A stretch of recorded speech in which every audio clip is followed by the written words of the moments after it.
హరే కృష్ణ. హరే కృష్ణ అందరికి. ఈరోజు శ్రీమద్ భాగవతం క్లాస్కి మీ అందరికీ కూడా ఇస్కాన్ శ్రీ శ్రీ రాధా గోవింద ఆలయం తరఫున స్వాగతం, సుస్వాగతం. ఓం నమో భగవతే వాసుదేవాయ. ఓం నమో భగవతే వాసుదేవాయ. ఓం నమో భగవతే వాసుదేవాయ. ఓం నమో భగవతే వాసుదేవాయ. ఓం నమో భగవతే వాసుదేవాయ. ఓం నమో భగవతే వాసుదేవాయ. నారాయణం నమస్కృత్య నరం చైవ నరోత్తమం. నారాయణం నమస్కృత్య నరోత్తమం. దేవీం సరస్వతిం వ్యాసం తతో జయముదీరయేత్. దేవీం సరస్వతిం వ్యాసం తతో జయముదీరయేత్. నష్టప్రాయేష్వభద్రేషు నిత్యం భాగవత సేవయా. నష్టప్రాయేషు భాగవత సేవయా. భగవతి ఉత్తమ శ్లోకే భక్తిర్భవతి నైష్టికీ. భగవతే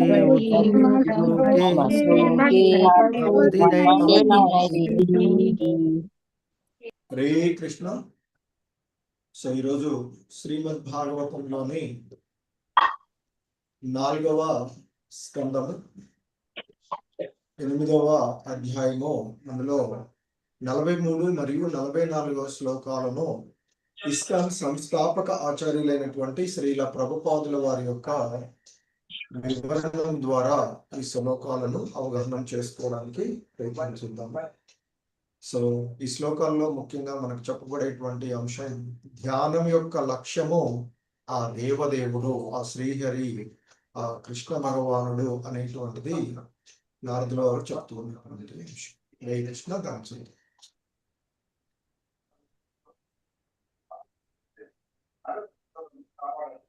అలా కాకుండా ఈ పుస్తకం చెప్పినట్లయితే ఎలా కానీ ఎక్కడ పడితే అక్కడ పాలించినట్లయితే సకలిగా నిర్ణయం తీసుకోగలరు.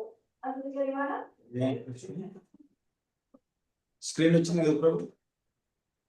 వచ్చింది ప్రభుజీ.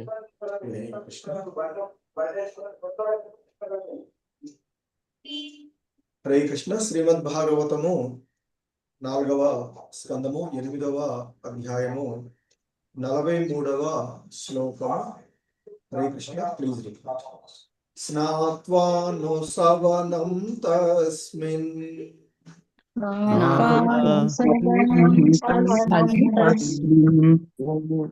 స్నాత్వా ను సవనం తస్మిన్.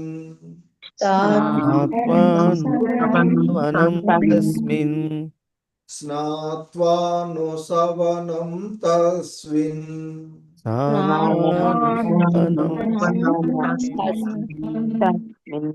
కాళింద్యా సలిలే శివే. కాళింద్యా శివే. కాళింద్యా సలిలే శివే. కాళింద్యా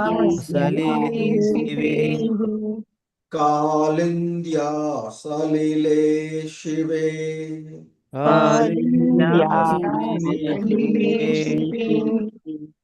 కృత్వోచితాని నివసన్. కృత్వోచితాని నివసన్.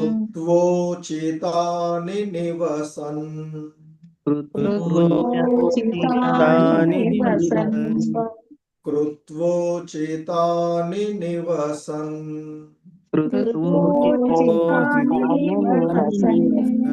ఆత్మన కల్పితాసనః.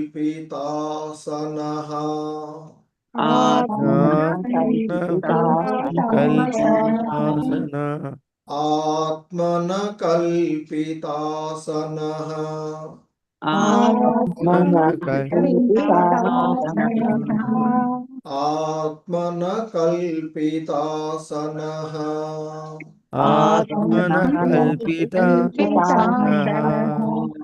స్నాత్వా ను సవనం తస్మిన్ కాళింద్యా సలిలే శివే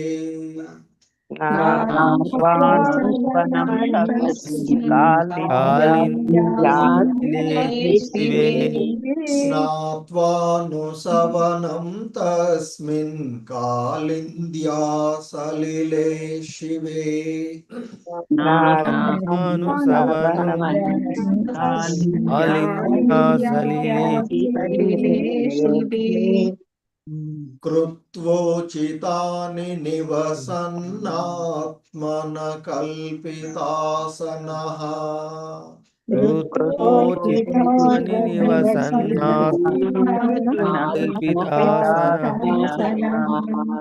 కృత్వోచితాని నివసన్నాత్మన కల్పితాసనః కృతోచితాని కల్పితాసనః స్నాత్వా ను సవనం తస్మిన్ కాళింద్యా సలిలే శివే కృత్వోచితాని నివసన్ ఆత్మన కల్పితాసనః ఆత్మనం సలిలే శివే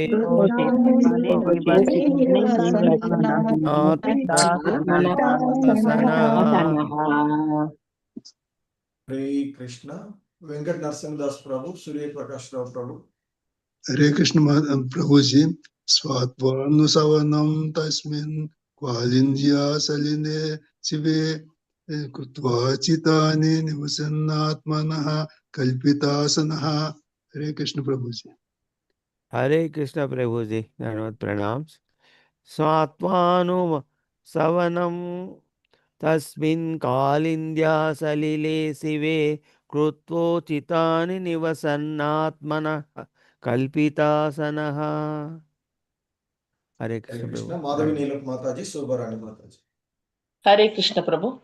స్నాత్వానుసవనం తస్మిన్ కాళింద్యా సలిలే శివే కృత్వోచితాని నివసన్ ఆత్మానః కల్పితాసనః. హరే కృష్ణ ప్రభు, ధన్యవాదాలు. హరే కృష్ణ ప్రభుజీ, ప్రణామాలు. స్నాత్వాను సవనం తస్మిన్ కాళింద్యా సలిలే శివే కృత్వోచితాని నివసన్నాత్మనః కల్పితాసనః. హరే కృష్ణ ప్రభుజీ. హరే కృష్ణ. ఈ శ్లోకంలో ఉన్నటువంటి పదాల యొక్క అర్థాలు, భావం చూద్దాం. హరే కృష్ణ. స్నాత్వా, స్నానమాడిన పిమ్మట. స్నానమాడిన పిమ్మట. అనుసవనం, మూడు సార్లు. తస్మిన్, దానియందు. కాళింద్యాః, కాళిందీ నది. సలిలే, జలమునందు. శివే, పరమ పవిత్రమైనది. కృత్వా, నిర్వహించి. ఉచితాని, యుక్తమగు. నివసన్, కూర్చుని. ఆత్మనః, తనకు. కల్పితాసనః, ఆసనము నేర్పరచుకొని. శ్రీకృష్ణ భావం. నారదుడు ఉపదేశించెను. ఓ బాలక, యమునా నదీ జలమునందు ప్రతి దినము ప్రతిదినము ముమ్మారు స్నానమాడుము ముమ్మారు స్నానమాడుము ఏలయన ఏలయన ఆ జలము ఆ జలము పరమ మంగళకరము పరమ మంగళకరము పవిత్రము పవిత్రము స్వచ్ఛమునై ఉన్నది స్వచ్ఛమునై ఉన్నది. స్నానము పిమ్మట స్నానము పిమ్మట యుక్తమగు అష్టాంగ యోగము అష్టాంగ యోగము ఆచరించి ఆచరించి ఆసనముపై ఆసనముపై నిశ్చలముగా కూర్చుండుము. హరే కృష్ణ. చంద్రావతి మాతాజీ. హరే కృష్ణ ప్రభుజీ. భాష్యంపై శీల ప్రభుపాద వారికి జై. అష్టాంగ యోగమును నిర్వహించు విధానమున ధ్రువునకు అది వరకే శిక్షణ వసగబడినట్లుగా ఈ వాక్యం వలన గోచరించుచున్నది. ఈ విధానము మా భగవద్గీత యథాతథమునందలి 6వ ధ్యాన యోగములో వివరింపబడినది. అష్టాంగ యోగమునందు మనుజుడు మనస్సును నిగ్రహించి దానిని విష్ణు రూపముపై లగ్నము చేయునని అవగతమగుచున్నది. అష్టాంగ యోగము అనగా ఏదో దేహపరమగు కసరత్తు కాదని, మనస్సును విష్ణు రూపంపై లగ్నము చేయుటకు చేసే అభ్యాసమని ఇచ్చట స్పష్టముగా తెలుపబడినది. ఆసనముపై కూర్చుండుటకు మొదలు మనుషుడు పవిత్రమగు లేదా శుద్ధమగు జలమునందు దినమునకు ముమ్మారు స్నానమాడి శుచి కావలెను.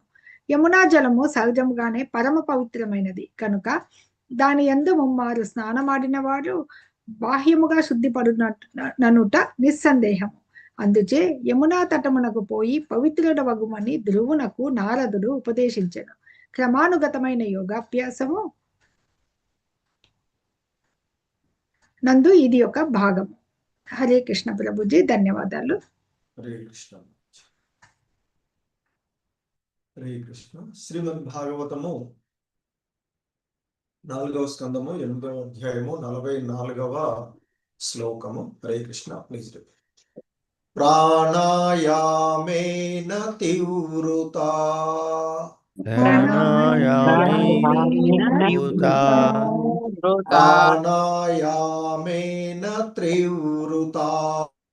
ప్రాణాయామేన తీవ్రతా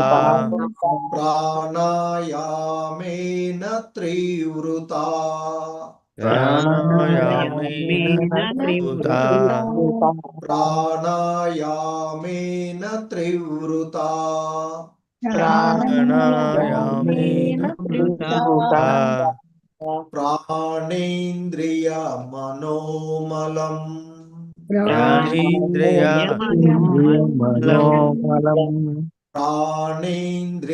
మనోమలం ప్రాణేంద్రియ మనోమలం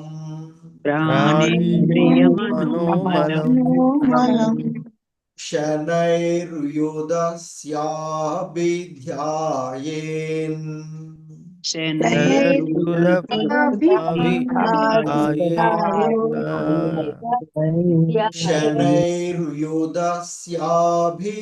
శనైర్యుధస్యాభిధ్యాయేన్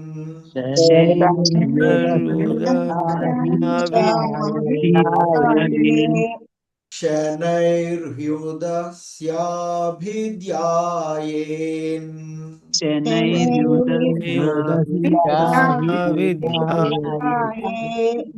మనసా గురునా గురుం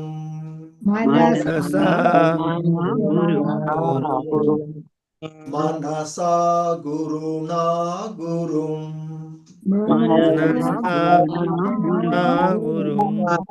మనసా గురునా గురుం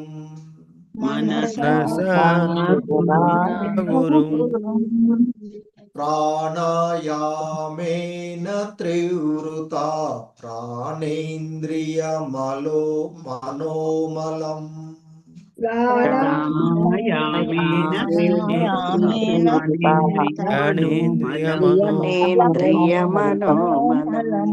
ప్రాణాయామేన తీవ్రతా ప్రాణేంద్రియ మనోమలం ప్రాణాయామేన త్రివృతా ప్రాణేంద్రియ మనోమలం శనైర్హ్యుదస్యాభిధ్యాయేన్ మనసా గురునా గురుం శనైర్హ్యుదస్యాభిధ్యాయేన్ మనసా గురునా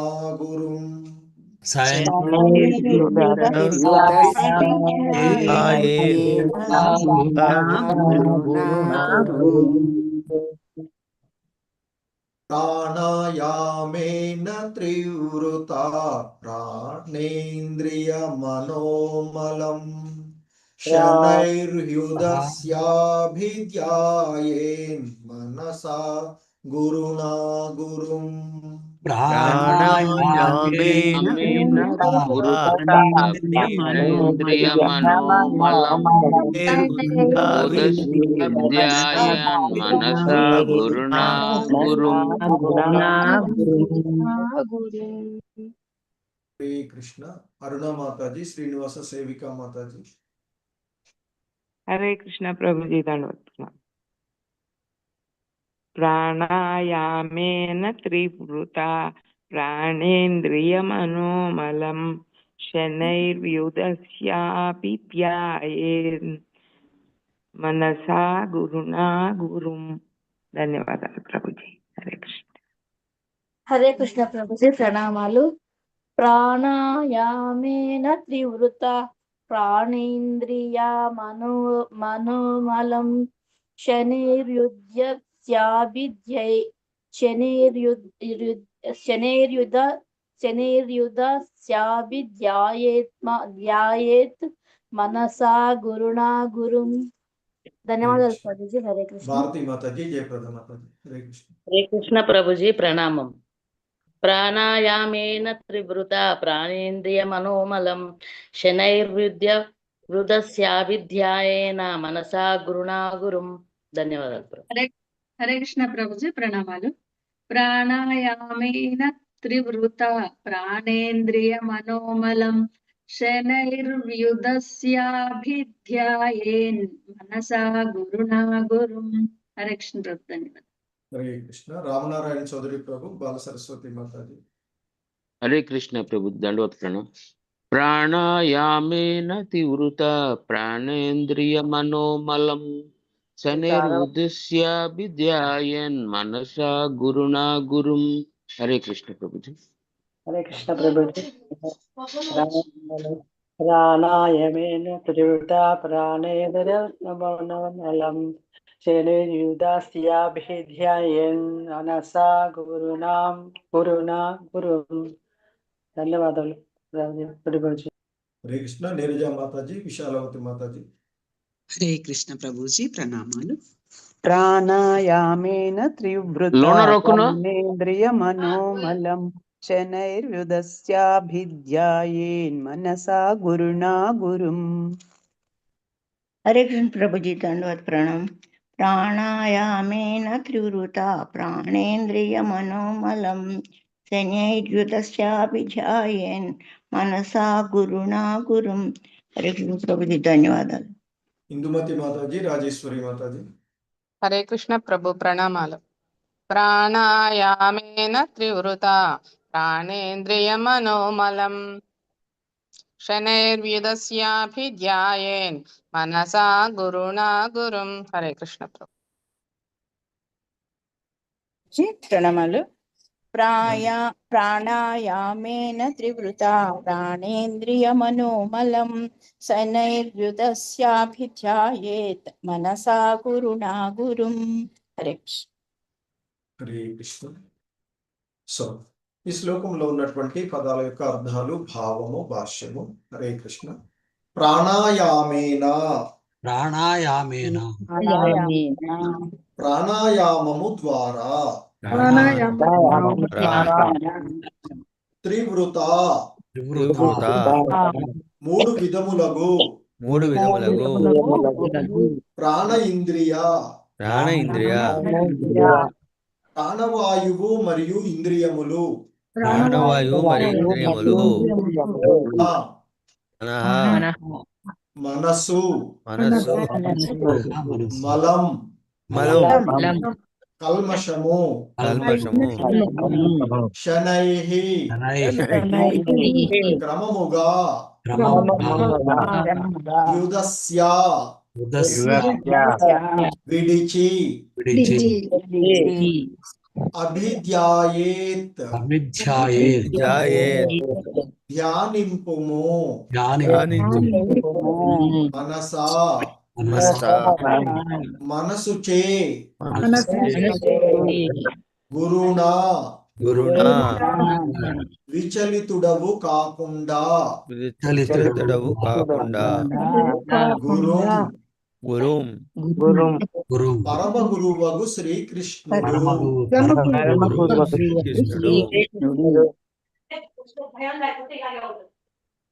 శ్రీకృష్ణ రామకృష్ణ. హరే కృష్ణ. రామకృష్ణ ప్రభు. హరే కృష్ణ ప్రభు. భాష్యం చదువు.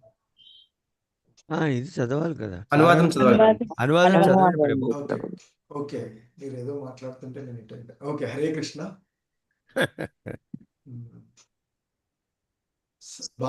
భావము. హరే కృష్ణ. ఆసనముపై కూర్చుండిన పిదప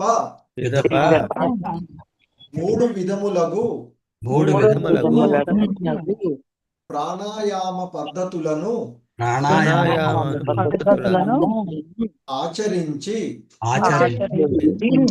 క్రమముగా ప్రాణవాయువును, మనస్సును, ఇంద్రియములను నిగ్రహించవలెను. సమస్త భౌతిక కల్మషముల నుండి పూర్తిగా విడివడిన వాడవై గొప్ప ఓర్పుతో దేవదేవుని ధ్యానము ఆరంభించుము. హరే కృష్ణ. భాష్యముపై శ్రీల ప్రభుపాద్కి జై. ఈ శ్లోకమునందు యోగ విధానమంతయు సంగ్రహముగా వర్ణింపబడినది. అంతేగాక కలతను కలిగించు మనస్సును నిరోధించుటకై ప్రాణాయామము విశేషముగా బలపరుపబడినది. మనసు సహజంగా చపలమైనది కనుక ఎల్లప్పుడూ అల్లల్లాడుచుండును. కానీ దానిని నిగ్రహపరచుటకే ప్రాణాయామము ఉద్దేశించబడినది. ఈ విధముగా మనస్సును నిగ్రహించు పద్ధతి కోట్లాది సంవత్సరముల క్రిందట ధ్రువునకు సాధ్యపడి ఉండవచ్చునేమో గాని ప్రస్తుతము మాత్రము సంకీర్తన పద్ధతి ద్వారా మనస్సును కృష్ణ పాదార విందములందే నేరుగా సంలగ్నమనర్చవలసి ఉన్నది. హరే కృష్ణ మహామంత్రమును జపించుట ద్వారా మనుజుడు మనస్సును ఆ మంత్రముపై సంలగ్నము చేయుచు కృష్ణ పాదార విందములను చింతన చేయగలడు. ఆ విధముగా అతడు శీఘ్రమే సమాధి స్థితిని చేరగలడు. ఈ విధముగా హరినామ స్మరణ చేసినచో ఆ నామము భగవానునకు అభిన్నము. మనసు సహజముగానే భగవత్ చింతన యందు సంలగ్నము కాగలదు. పరమ గురునిపై ధ్యానము చేయమని ధ్రువునకు ఇచ్చట ఉపదేశమొసగబడినది. పరమగురుడు శ్రీకృష్ణ భగవానుడే కనుకనే అతడు చైత్య గురువుగా ప్రసిద్ధి చెందినాడు. ఇది ఎల్లరి హృదయమునందు వసించియున్న పరమాత్ముని సూచించుచున్నది. భగవద్గీత తెలుపబడినట్లు అతడు ఆంతరము నుండి సహాయము చేయుచు ఆధ్యాత్మిక గురువుతో సంబంధము ఏర్పరచును. ఆ గురువు బాహ్యము నుండి సహాయము చేయగలడు. అనగా ఆధ్యాత్మిక గురువు చైత్య గురువు అనగా హృదయమునందు ఆసీనుడై ఉన్న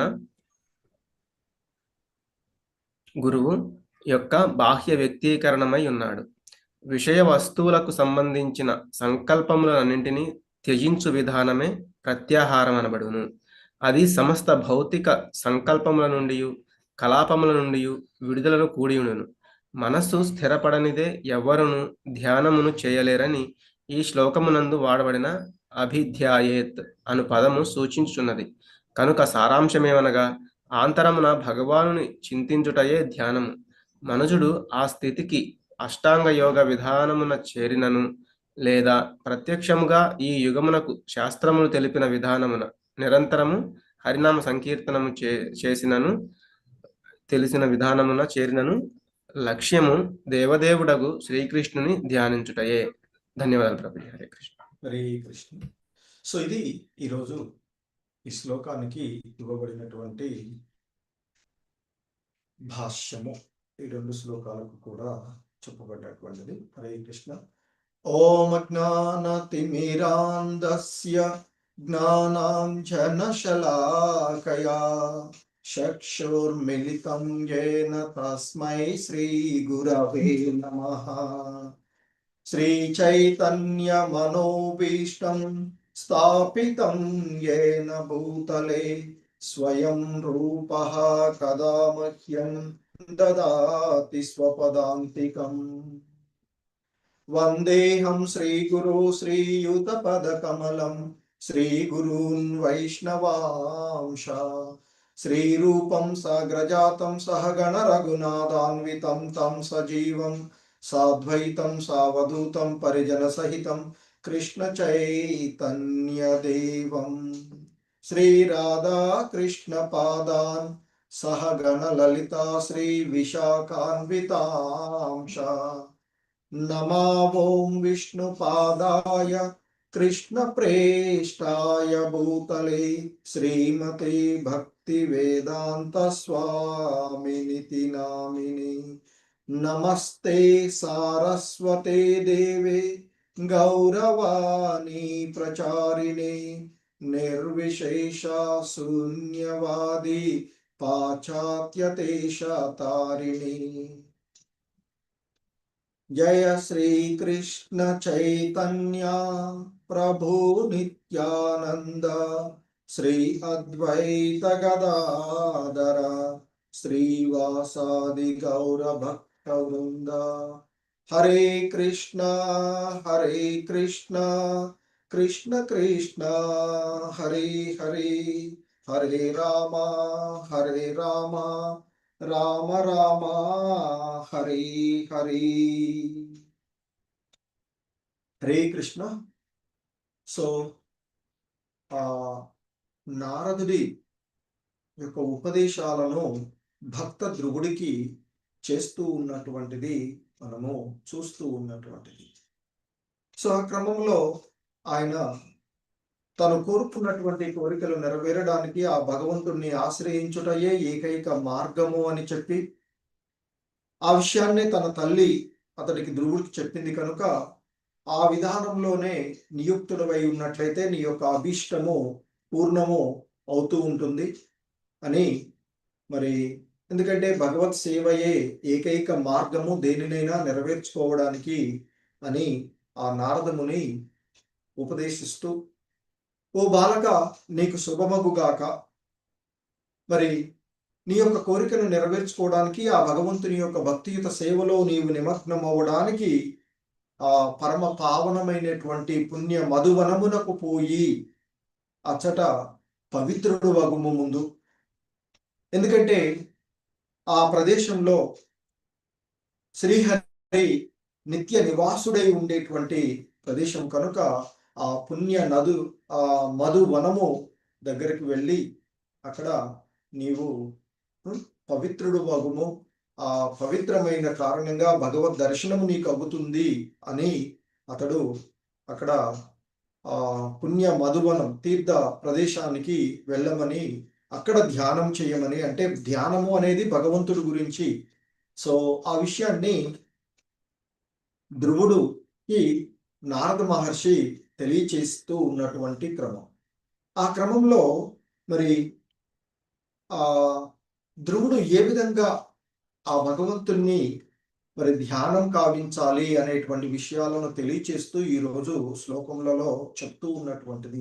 ముఖ్యంగా ఆ ధ్యానం యొక్క అంతిమ లక్ష్యము, ఎందుకంటే ఇప్పుడు ఈ కలియుగంలోనూ లేదా ఇక్కడ రకరకాలైనటువంటి ధ్యాన సెంటర్లు ఏర్పాటు చేసి చెప్తూ ఉన్నారు. బట్ మనకి శాస్త్ర సంబంధంగా ధ్యానం యొక్క అంతిమ లక్ష్యము ఆ భగవంతుణ్ణి ధ్యానించడము, ఓర్పుతో ఆ దేవదేవుణ్ణి పైన మనసును సంలగ్నం చేయడము అనేటువంటిది మనకి ఇక్కడ నారద మహర్షి ద్వారా ధ్రువుడికి చేస్తూ ఉన్నటువంటి హితబోధ ద్వారా, అంటే బోధనల ద్వారా మనం తెలుసుకోగలిగేటువంటి అంశము. సో ఈ క్రమంలోనే నారదుడు ధ్రువుడితో అంటూ ఉన్నాడు, స్నాత్వాను సవనం తస్మిన్ కాళింద్యా సలిలే శివే కృత్వోచితాని నివసన్నాత్మనా కల్పితాసనః. సో నారదుడు ఇంకా అతడికి చెప్తున్నాడు, ఓ బాలక, స్నాత్వాన్ సవనం తస్మిన్ కాళింద్యా సలిలే శివే. సో ఇక్కడ కాళింద్యా అంటే కాళింది నది అంటే యమునా నది. సో మరి ఆ యమునా నదిలో ఆ యమునా నది యొక్క జలములందు సలిలే అంటే ఆ జలమునందు ఎటువంటి జలము అంటున్నాడు? శివే, సలిలే శివే అంటే పరమ పవిత్రమైనటువంటి ఆ కాళింది నది యొక్క జలమునందు, యమునా జలమునందు ప్రతిదినము స్నాత్వానుసవనం, సాత్వ అంటే స్నానము చేయమని చెప్తూ ఉన్నటువంటి విషయం. మరి 3 సార్లు ముమ్మారు స్నానం ఆచరించు. ఎందుకంటే ఆ యమునా యొక్క పరమ మంగళకరమైనటువంటి పవిత్రమైనటువంటి స్వచ్ఛమైనటువంటి జలము అది. ఆ జలంలో స్నానము ఆచరించిన పిమ్మట నీవు అష్టాంగ యోగ విధానము ఆచరించి ఆసనంపై నిశ్చలంగా కూర్చుండు అంటూ చెప్తూ ఉన్నటువంటిది. సో అంటే ఇక్కడ శ్రీల ప్రభుపాదుల వారు మనకి తెలియచేస్తూ చెప్తూ ఉన్నటువంటి ఆ క్రమంలో ఏంటంటే ముఖ్యంగా అష్టాంగ యోగ విధానము నిర్వహించమని ధ్రువుడికి చెప్తూ ఉన్నాడంటే ధ్రువుడికి ఆ విధంగా అష్టాంగ యోగ విధానం పైన అవగాహన ఉన్నది, అతడికి అతడు శిక్షణ వసగబడినటువంటిది వాడుగా చెప్తుంది. అలాగే మనకి భగవద్గీతలో అష్టాంగ యోగ విధానమును గురించి మనకి తెలియబడినటువంటి విధానం. యోగ విధానంలో ఉన్నటువంటి 8 అంగాలు యమ, నియమ, ఆసన, ప్రాణాయామ, ధారణ, ప్రత్యాహార, మరి ధ్యానము, చివరికి సమాధి స్థితిగా చెప్పబడేటువంటి ఆ విధానాలను మనకి 6వ అధ్యాయంలో భగవద్గీతలో చెప్పబడినటువంటి అంశాలు. సో మరి ఈ యమ, నియమ, ఆసన, ప్రాణాయామ, ప్రత్యాహార, ధారణ, ధ్యానం, సమాధి స్థితి, చివరిగా పూర్తిగా భగవంతునిలో లీనమై ఆ మైమరపు స్థితి ఏదైతే ఉందో పూర్తిగా శోషణబడినటువంటి స్థితి సమాధి స్థితిగా చెప్పబడుతుంది. ఇంతకు ముందు కూడా మనకి చాలా సాధారణంగా ఈ అష్టాంగ యోగ విధానంలో యమ, నియమ, యమ అంటే మనం ఏం చెయ్యాలి అనేటువంటిది తెలుసుకో, నియమాలు సానుకూలమైనటువంటి సూచనల గురించి తెలుసుకునేటువంటి విధానము యమ. నియమం అంటాం కదా, అంటే చేయకూడనటువంటిది. నియంత్రణ, ప్రతికూలంగా ఉండేవి ఏవి ఆటంకాన్ని కలిగిస్తాయో వాటిని వదిలివేయాలి, వాటిని చేయకూడదు, దానిని నియమం అని చెప్తాం. ఆసనము అంటే స్థిరంగా ఒక కూర్చునేటువంటి భంగిమ, శరీరాన్ని నియంత్రించడానికి మనం కూర్చునేటువంటి విధానము ఆసనము అని చెప్తుంటారు. దానికి ఎక్కడ కూర్చోవాలనేది భగవద్గీతలో చాలా చక్కగా మనకు భాష్యాలు శ్రీల ప్రభుపాదుల వారు ఒక మరీ లోతైనటువంటి ప్రదేశం కాకుండా మరీ ఎత్తైనటువంటి ప్రదేశం కాకుండా సమతలంగా ఉండేటువంటి ప్రదేశంలో కుశగ్రాసాన్ని ఏర్పరచుకొని దానిపైన జింక చర్మము, ఆ తర్వాత మెత్తని ఒక సున్నితమైనటువంటి వస్త్రాన్ని వేసుకొని కూర్చోవాలని చెప్తారు. సరే, ఇప్పుడు ఉన్నటువంటి స్థితులలో అది సాధ్యం కాదు. ఆ విధంగా ఆసనంపై ఉన్న తర్వాత ఇక శ్వాసను నియంత్రించుకునేటువంటి విధానమే ప్రాణాయామంగా చెప్పబడుతుంది. ప్రాణాయామం చెప్తారు. ఆ తర్వాత శ్వాస నియంత్రణ తర్వాత తద్వారా ఇంద్రియాలను ఉపసంహరించుకోవడం జరుగుతుంది. అది ప్రత్యాహారం. ఆ తర్వాత ఇంద్రియాలను నియంత్రించుకుంటే ఇంద్రియ నియంత్రణ ద్వారా మనసు నియంత్రించబడుతుంది. అదే ధారణ స్థితి. ఎప్పుడైతే మనసు స్థిరంగా ఉంటుందో భగవంతుని పైన ఆ భగవంతుని పాదార విందం నుండి ముఖార విందం వరకు వివిధ అంగాలను తలుసుకుంటూ హృదయంలో ఆ పరమాత్ముడి యొక్క సాకార రూపాన్ని, శ్యామసుందర రూపాన్ని హృదయంలో ఏర్పరచుకుని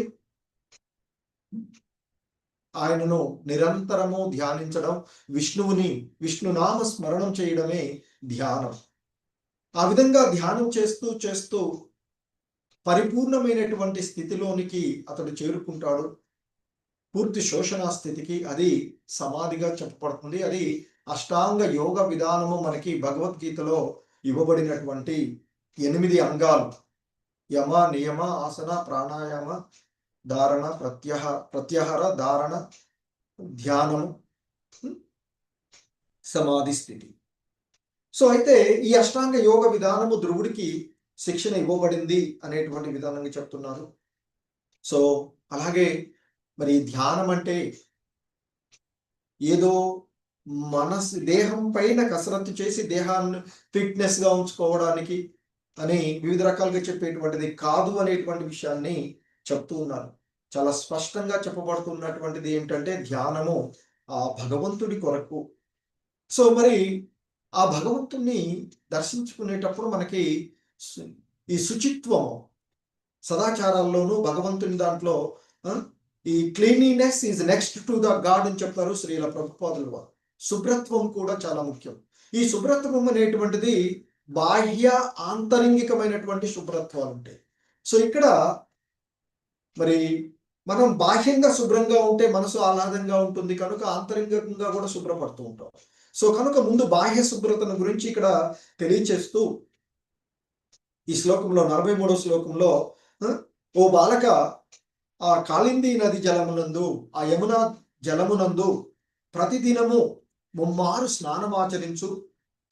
ఎందుకంటే ఆ జలము పరమ మంగళకరమైనటువంటిది, పవిత్రమైనటువంటిది, స్వచ్ఛమైనటువంటిది. అలా స్నానం ఆచరించడం వల్ల నీవు ఆచరించి తర్వాత అష్టాంగ యోగ విధానాన్ని ఆచరిస్తూ ఆసనంపై నిశ్చలంగా కూర్చుండు అని చెప్పినటువంటిది. సో కనుక మరి ఆ యమునా తటములో, ముఖ్యంగా మధువనములో, ఆ పవిత్రమైనటువంటి ఆ మధు వనమునందు, పుణ్య మధువనమునందు ఆ అష్టాంగ యోగ విధానాన్ని ఆచరించమని నారదుడు ధ్రువుడికి ఉపదేశిస్తూ ఉన్నటువంటిది. సో ఆ విధంగా క్రమానుగతంగా యోగాభ్యాసనము నందు, అంటే ఈ అష్టాంగ యోగ విధానం ఏదైతే ఉందో ఇది యోగాభ్యాసం నందు ఒక మనకి అంటే క్రమక్రమంగా వివిధ అంగాల ద్వారా పోవడము యోగాభ్యాసములో ఒక భాగంగా చెప్తూ ఉన్నటువంటిది. సో ఆ క్రమంలోనే ముందుగా శుభ్రత, కూర్చునేటువంటి ఆసనము, దాని గురించి చెప్పిన తర్వాత, ఎందుకంటే బాహ్య ఆంతరంగిక శుభ్రత, బాహ్య శుభ్రత మనము స్నానాలు చేస్తాము. ఈ స్నాన విధానము వివిధ రకాలుగా ఉంటుంది మనకి. సో అవన్నీ మళ్ళీ డీటెయిల్గా వెళ్ళడం. సో సాధారణంగా జలంతో చేసేటువంటి స్నానము, ఆ స్నానము ఇక్కడ 3 సార్లు ఆచరించమని చెప్తున్నారు. సాధారణంగా బ్రహ్మచారికి, సన్యాసులకు, వీళ్ళకి అంటే వానప్రస్థులకు 3 సార్లు స్నానం ఆచరించడం అనేటువంటిది మనకి చెప్పబడుతూ ఉండేటువంటిది. సో అతడు బ్రహ్మచారిగా ఉన్నటువంటి వాడు కనుక 3 సార్లు స్నానం ఆచరించి ఆ భగవంతుని గురించి ధ్యానం చేయడానికి మరి యోగ విధానాన్ని అనుసరించు అంటూ చెప్తూ, అందులో అష్టాంగ యోగం విధానం గురించి ప్రస్తావన వచ్చినటువంటి.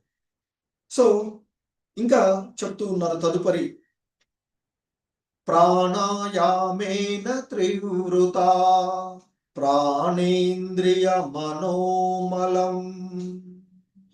శనైర్వ్యుదస్యాభిదయేన్ మనసా గురునా గురుం. సో ఆ విధంగా ముమ్మారు స్నానం ఆచరించి ఆసనంపై కూర్చుండి ధ్యానం చేస్తూ కూర్చుండిన పిదప 3 విధములకు ప్రాణాయామ పద్ధతులను ఆచరించి క్రమంగా ప్రాణవాయువును, మనసును, ఇంద్రియాలను నిగ్రహించవలెను. తద్వారా సమస్త భౌతిక కల్మషముల నుండి నీవు పూర్తిగా విడివడిన వాడివై గొప్ప ఓర్పుతో ఆ దేవదేవుని ధ్యానము ఆరంభించు అంటూ ఇక్కడ ధ్యానం ఏదో శూన్యంలోకో లేదా ఎటో చెయ్యమని చెప్పట్లే. ఒక సాకార రూపమైనటువంటి దేవదేవుణ్ణి పైన ధ్యానం చేయమంటున్నాను. ధ్యానం యొక్క లక్ష్యము ఆ దేవదేవుడు అనేటువంటిది చాలా స్పష్టంగా మనకి ఈ శ్లోకం ద్వారా తెలుస్తూ ఉన్నటువంటిది. అంతేకాని ఏదో శూన్యములు కూర్చొని శూన్యంలోనికి నిరాకారవాదులు చెప్పే విధంగా శూన్యంలోనికి ధ్యానం చేయడం కాదు. ఏదో ఒక బిందువు పెట్టుకొని అలా కాదు. ఖచ్చితంగా శ్యామసుందరుడైనటువంటి ఆ భగవంతుని పాదాల నుండి ముఖం వరకు, ముఖార విందంలో ఉండేటువంటి చూడుకాల నుండి ప్రతి దేహంలో ఉన్న ప్రతి అంగము, ప్రతి ఆభరణాలతో సహా వర్ణన మనకి ఇంతకు ముందు వచ్చినటువంటి ఎలా ధ్యానం చేయాలి అని కపిల భగవానుడు వారు చాలా చక్కగా మనకి వివరించినటువంటి విషయాలను చూసాం అంతకుముందు అధ్యాయాలను. సో కనుక మరి ఆ యోగ విధానము గురించి చెప్తూ 3 విధాలైనటువంటి ఇక్కడ చెప్తున్నారు. ఆసనముపై కూర్చుండిన పిమ్మట 3 విధాలకు ప్రాణాయామ పద్ధతులను అనుసరించి క్రమముగా ఇక్కడ మనకి యమ, నియమ, ఆసన, ప్రాణాయామ. ప్రాణాయామం అంటే శ్వాసను నియంత్రించుకునేటువంటి పద్ధతి. ఈ శ్వాస నియంత్రణ ప్రాణాయామములో మనకి పూరకము, కుంభకము, రేచకము అనేటువంటిది ఉంటుంది. ప్రాణాయామం చేసేటప్పుడు 3 ఇక్కడ చెప్పినటువంటి 3 విధాలు ఏదైతే ఉన్నాయో అవి పూరకము, పూరక, కుంభక, రేచక అనేటువంటి 3 విధానాలైనటువంటిది అని చెప్తారు. ఏంటంటే పూరకము అనేటువంటిది మనము శ్వాస నియంత్రణలో దీర్ఘంగా శ్వాసను లోపలికి పీల్చిన తర్వాత ఏం చేస్తాం, కొంతకాలం ఆ శ్వాసను అలాగే తీసుకున్నటువంటి లోపల దాన్ని ఉంచేస్తారు. అలా లోపలికి ఇన్హేల్ చేసేటువంటి లోపలకు శ్వాసను, గాలిని, ప్రాణవాయువుని లోపలకు తీసుకునేటువంటిది ఏదైతే ఉందో పూరకము అని అంటారు. ఆ తర్వాత ఆ తీసుకున్నటువంటి వాయువుని లోపల కొంత కాలం నిలిపి ఉంచేటువంటి విధానం ఏదైతే ఉందో అది కుంభకం. అలా తీసుకున్నటువంటి వాయువును దీర్ఘ శ్వాస చేసిన తర్వాత లోపలికి తీసుకున్నటువంటి వాయువు ఏదైతే ఉందో అది మొత్తం భాగాలకు ఆక్సిజన్, ప్రాణశక్తిని అందిస్తుంది. ప్రాణవాయువు అంటారు కదా ఆక్సిజన్. సో అందుకే ఇక్కడ అది ఈ దేహంలో ఉండేటువంటి ప్రతి అంగాన్ని, ముఖ్యంగా ఊపిరితిత్తులు, డయాఫ్రామ్స్ ఏదైతే ఉన్నాయో వాటికి అలా తీసుకొని దాన్ని కొంతకాలం ఇలా ఆపేస్తుంటాం. అది కుంభకం. ఆ తర్వాత ఏదైతే ఇన్హేల్ చేసి కొంతకాలం దేహం అంతటికి కూడా ఆ ప్రాణవాయువును అందించిన తదుపరి అంటూ బయటికి మొత్తాన్ని వదిలివేయాలి. లోపల ఆ చెడు వాయువులు, కార్బన్ డైఆక్సైడ్, విషవాయువులు ఇది అంటారు కదా, ఆ వాయువులన్నీ కూడా బయటికి వదిలివేయబడుతుంటాయి. అలా ఆ శరీరం అంతర్గతంగా సో అతనికి ఆ విధంగా చేయడం వల్ల ముందు ఆ ప్రాణవాయువు క్రమంగా ప్రాణవాయువుని నియంత్రిస్తూ అలా చేయడం వల్ల మనకి ప్రశాంతత ఏర్పడుతుంది అని చెప్తారు. ప్రశాంతంగా ఉండడం వల్ల ఇంద్రియాల యొక్క కలత నుండి బయటపడతామని చెప్తారు. ఆ ఇంద్రియాల యొక్క కలత నుండి బయటపడి ప్రశాంతమైనటువంటి మనసు ఉంటుంది. సో కనుక అలా ఆ ప్రాణాయామం చేయడం ద్వారా మనిషిలో ఓర్పు, సహనం, నియంత్రణ అంటే ఇంద్రియాలను మనసును నియంత్రించగలిగేటువంటి శక్తి వస్తుంది అని చెప్తారు. సో ఎందుకంటే మనకి ధ్యాన యోగంలో మనస్సు ద్వారా ఇంద్రియాలను నియంత్రించుకోవడం అనేటువంటిది చెప్పినటువంటి కదా.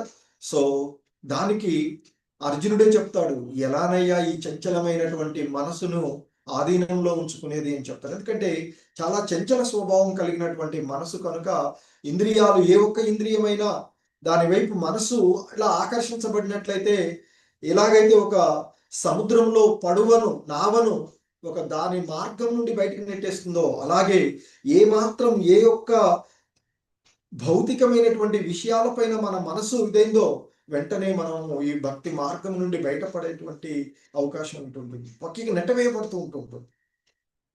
సో కనుక ముందుగా ఈ ప్రాణాయామం ద్వారా ఇంద్రియాలను నియంత్రించమని, తద్వారా మనసు నియంత్రణలోనికి వస్తుంది అని.